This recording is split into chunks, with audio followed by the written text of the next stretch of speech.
নমস্কার সবাইকে। তো আমেরিকা এবং ইরান যুদ্ধে নতুন নতুন দিনে নতুন নতুন মোড় দেখা যাচ্ছে, কিন্তু সেটার কোনো একটা সমাধান আমরা এখনো কেউ কিন্তু দেখতে পাচ্ছি না। এবং ভারত সহ বিভিন্ন দেশে গ্যাস এবং পেট্রোলিয়ামের ক্রাইসিস সেটা কিন্তু বেড়ে চলেছে।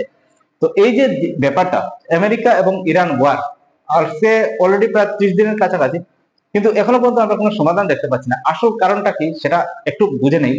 তো এখানে কিছু পয়েন্ট লেখা আছে, যেমন ফার্স্ট হলো failure of America and Israel. ব্যাপার হলো আমেরিকা এবং ইসরায়েল যে হালকাভাবে বা যে সস্তাভাবে নিয়েছিল ইরানকে, ইরান আসলে এত সস্তা নয়, সেটা ইরান প্রমাণ করে দিয়েছে যে ইরানকে ধরা কিন্তু এত সহজ নয়। ইরান এতদিন থেকে যুদ্ধের যে প্রস্তুতি নিয়েছিল, যেভাবে মিসাইল, ব্যালিস্টিক মিসাইল বা সুপারসনিক মানে মিসাইল দিয়ে আমেরিকা বা ইসরায়েলের উপর হামলা করছে, সেটা কিন্তু আমেরিকা এবং ইসরায়েল স্বপ্নেও ভাবতে পারেনি, যা ইরান করে দেখাচ্ছে।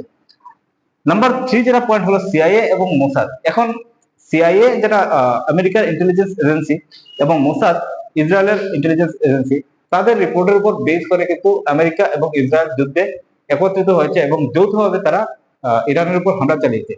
এখানে আমি এটা বলবো যে এখানে সিআইএ এবং মোসাদের একটা ফেলিয়ার, কিভাবে সেটা আলোচনা করব।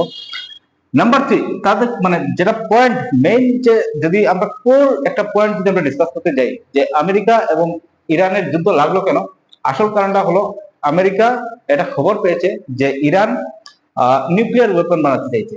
তো সেই নিউক্লিয়ার ওয়েপন বানাতে গেলে সবচেয়ে বেশি যেটা র মেটেরিয়াল দরকার সেটা হচ্ছে ইউরেনিয়াম। আমরা সবাই জানি সেটা ইউরেনিয়াম 80 থেকে 90% এনরিচ করতে হয় বা শুদ্ধিকরণ করতে হয়। তো এই রিপোর্টের উপর বেস করেই কিন্তু আমেরিকা এবং ইসরায়েলের যে যুদ্ধ সেটা সংগঠিত হয়। কিন্তু এখনো পর্যন্ত যদি আমরা অথেন্টিক যদি আমরা নিউজ চ্যানেল দেখি বা নিউজ পেপার দেখি, তাহলে আমরা কোনো নিউজ পেপারে কিন্তু এটা এখনো দেখতে পারবো না যে আমেরিকা এটা ধরতে পেরেছে বা বুঝতে পেরেছে যে ইরান সেই ইউরেনিয়াম গুলো কোথায় লুকিয়ে রেখেছে বা কোথায় সংরক্ষিত মানে করে রেখেছে, সেটা কিন্তু আমরা এখনো কোনো কনফার্মেশন পাইনি। এবং যতদিন না পর্যন্ত আমেরিকা এবং ইসরায়েল এই ইউরেনিয়ামের সন্ধান পাচ্ছে, ততদিন কিন্তু এই যুদ্ধ থামবে না। সেটা এক কলমে লিখে রাখে। কারণ আজকে যদি আমেরিকা ইরানের উপর এত বেশি হামলা করে পরাজিত করে নিল, ঠিক আছে, কিন্তু যেহেতু আমেরিকা ইরানকে পরাজিত করবে, তাদের মনের মধ্যে, তাদের মানসিকতার মধ্যে সেই যে যুদ্ধে পরাজিতের যে হীনতা, সেটা কিন্তু বিরাজ করবে।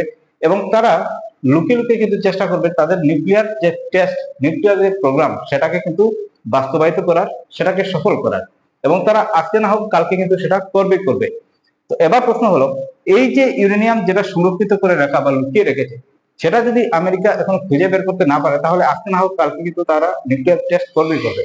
কিন্তু এখনো পর্যন্ত আমরা এটা কনফার্মেশন পাইনি যে তারা সেটা খুঁজে বের করে নিয়েছে, এটা কনফার্মেশন পাইনি। অর্থাৎ এই যুদ্ধ আমরা এটা অনুমান করতে পারি, যতদিন না পর্যন্ত ইউরেনিয়ামের কোনো সন্ধান পাওয়া যাচ্ছে, ততদিন পর্যন্ত কিন্তু এই যুদ্ধ থামবে না।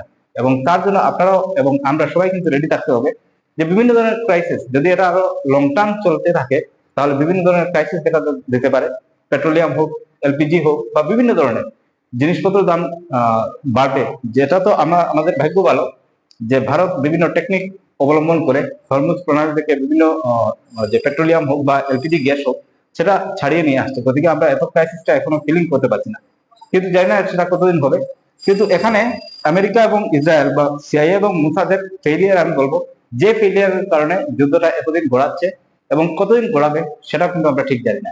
আপনারা সবাই ভালো থাকবেন, সুস্থ থাকবেন। জয় হিন্দ, জয় ভারত।